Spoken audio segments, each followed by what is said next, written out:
The advent of artificial general intelligence is called a singularity because it is so hard to predict what will happen after that.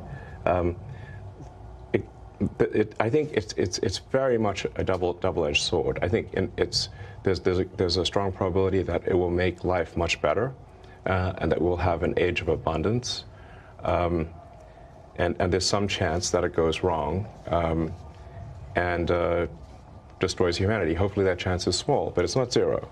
And so I think we want to take whatever actions we can think of to minimize the probability that AI goes wrong.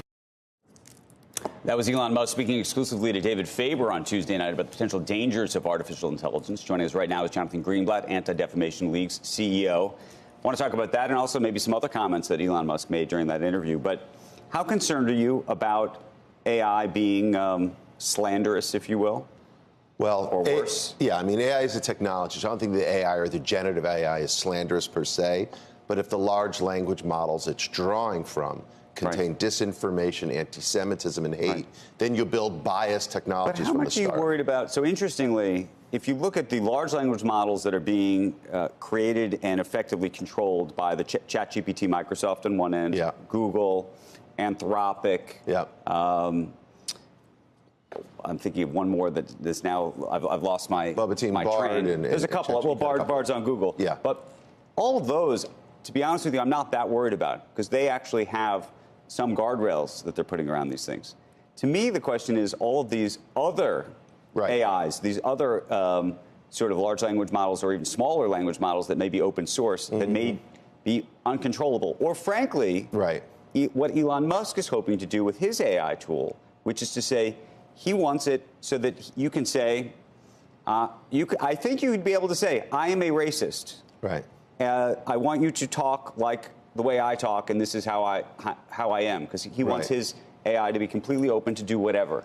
Or I'm homeschooling my kids. Give me a history lesson that tells me the truth about the Holocaust that didn't happen.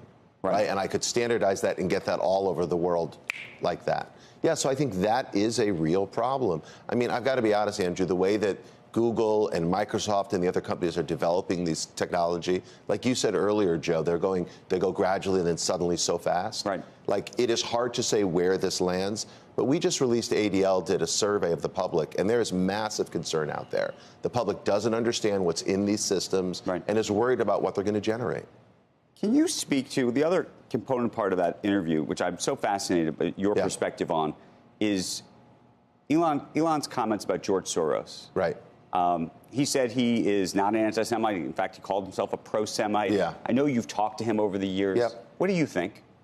Well, Elon Musk is not anti-Semitic. There's no question about that. I've talked to him many, many times. He has Jewish friends. I mean, I'm not worried about that. But it's unmistakable that he is arguably the most influential man on the planet, controlling what's essentially our public square. And when he repeats conspiracy theories, when he amplifies ideas like George Soros, who's a polarizing figure, who supports policies that I don't agree with, still, when you say he's a supervillain trying to destroy humanity, that feeds the extremists who want to kill supervillains and who think that George Soros embodies this idea of the Jewish conspiracy. Andrew, that's what's so dangerous. Let me ask you then, is there a way to critique or criticize George Soros without raising the specter of being anti-Semitic? Watch this. I think that some of the DAs that George Soros has funded or the policies he supports are bad for curbing crime.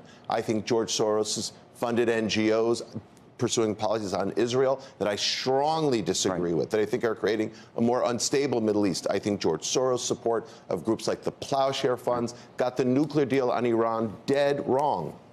I just did it. But that doesn't mean I think he is trying to erode civilization. When you make comments like that, it exacerbates extremists with guns. When you've talked to Elon Musk about that, then what kind of reaction have you gotten? Well, I haven't spoken to him word for word about this, but, you know, I tweeted about that I thought it was a mistake. He didn't tell me he was going to tweet about George Soros. I didn't tell him I was going to criticize. And then I think he tweeted something like, stop defaming me. But it isn't defaming someone to point out with their huge platform that they're peddling in conspiracy theories that could be dangerous. Yeah, my problem with George Soros is I really think he wants a borderless world. And I think he wants a totally egalitarian society, which is weird for someone who's got about $10 billion. It happens a lot with people who have a lot of money. But I did see that was it a Washington Post piece trying to see whether anti-Semitism was on the rise. And if you just criticize George Soros, that was included in the calculation. Again, you can criticize George Soros not being anti-Semite. You can criticize the state of Israel not being anti-Semitic. You can criticize Jonathan Greenblatt and not be anti-Semitic. Right. But we've got to acknowledge, like, again, last weekend was the anniversary of the Buffalo Massacre. The other thing was in Texas. Right. The other thing was the swastika here and the SS both. Yeah, basically, that pretty much sums up. So our analysts, what we know about that guy. Yeah, we got our hands on his sort of online diary, the shooter in Allen, Texas. Why do you think Elon sort of resisted that? See, the thing with conspiracy theories is if only 1 out of 10 is actually true, there's a risk in suppressing all of them. Well, in the interview with David Faber, Elon said the piece about Hunter Biden turned out to be true. Wuhan. The origination of the... But that doesn't mean that they faked the moon landing, right? Right. And that doesn't mean that JFK wasn't killed in Dallas, and that doesn't mean that Jews are controlling the world. Right. So I think we've got to realize that just because something is true doesn't mean everything is.